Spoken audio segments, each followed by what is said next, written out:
It appears this week in politics has largely entailed Theresa May being made to look like a complete mug. A week in which the other 27 members of the European Union have snubbed us and told us to go away and think about things and have another referendum. I mean, who the flying fuck do they think they are? The two countries that have led the way with this is Malta and the Czech Republic. These pair of fuckers have only just shrugged off the mantle of communism. It's no wonder they take this approach to Britain's choice to leave the EU. The French Prime Minister Macron has announced that the British public are now realising they cannot trust liars. Hold on a second. The only people we have to vote for are liars. Most of us realists knew that it wouldn't be easy to do a deal with the Soviet Union of the West. We knew that Europe would be like a child when their second largest contributor left. We knew they'd make certain demands that would not be acceptable to anyone. We knew they would try to force a Brexit in name-only scenario just to fuck with us. So what's happened? Well, they demanded billions from us. They demanded the customs border be between Northern Ireland and the rest of the UK, thereby attempting to remove British rule and laws from Northern Ireland. Then there was Chequers, which I read as the continuing of following of EU rules and policy. In short, not leaving. One thing is for sure, if Theresa May doesn't leave the EU, either with or without a deal, or the deal is seen as Brexit in name only, then her career is over. No amount of pandering to the masses with their vomit-induced maggot spew about building a better future will be believed. The deals will be done when the people of Europe rise up. We British can count on the French farmers and German manufacturers. They are a militant lot after all.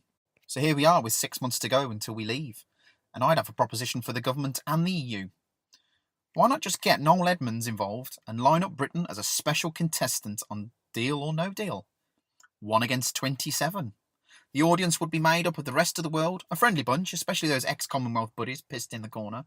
Germany would have the big payoff hidden in their box, and the French, well, they'd be so close up the arse of the Germans you'd think they were the same player with Macron and his shit-tip nose.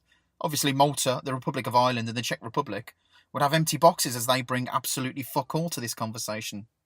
The cameraman could be operated by Barnier, and you could have the banker as Donald Tusk, who always offers you a minus figure for your box, because he simply doesn't understand the rules of the game.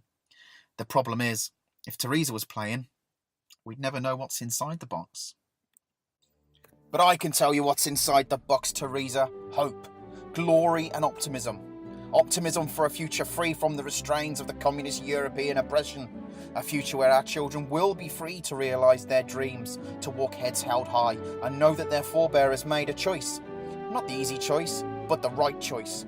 After all, we've fought oppression on the beaches, in the air and on the sea, and we've never asked for nought in return. Since the Roman times, our boys have taken a hell of a beating from Europe, but through sheer grit and determination, we, the English, the Northern Irish, the Scottish, the Welsh, nay, the British, have pulled together to face greater evils. Together as one unified country stood where no man would stand, walked where no other would walk, and fought where no other would fight. Rule fucking Britannia.